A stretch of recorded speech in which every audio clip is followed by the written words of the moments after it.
Hey YouTube. Replacing the upper and lower control arms on a Chevy pickup truck, a C1500.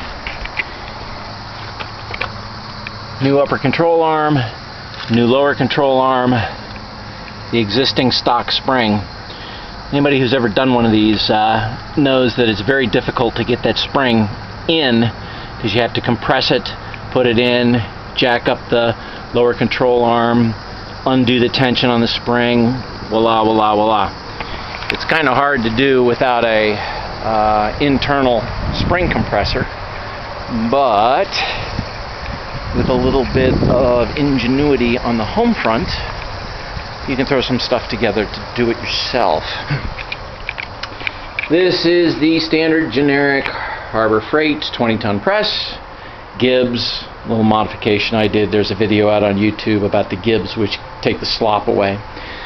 But here's our spring, right down here in the press.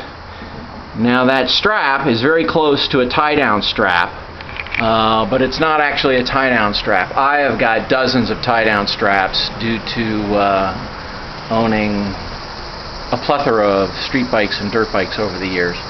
And the hooks and the ratchet mechanisms are always way too big.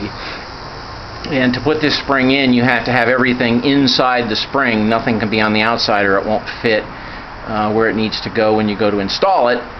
So I picked up this product right here,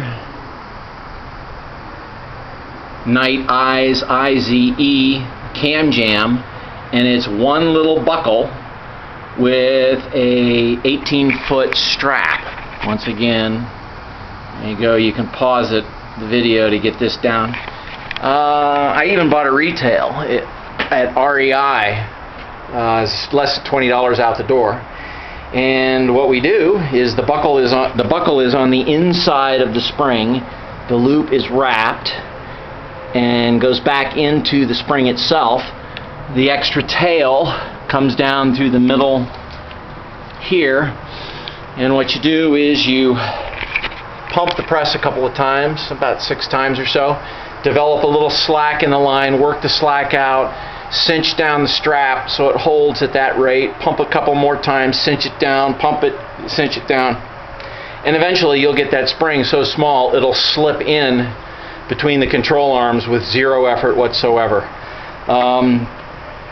If you don't have a press, in your shop or your garage, you can make one relatively easily by going to the junkyard and getting yourself some half-inch steel, some little plates of half-inch steel, cut it with a die grinder, an angle grinder with a cutoff disc, and drill a 3/4 inch hole in it, and then go to Lowe's or Home Depot and buy yourself a couple of 3/4 inch nuts and a section of 3/4 inch all thread, and 3/4 inch all thread will compress that spring.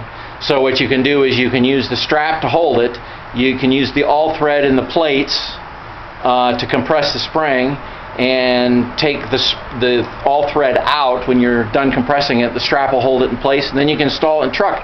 That's a pretty cheap solution. I think going online, the custom internal spring compressor was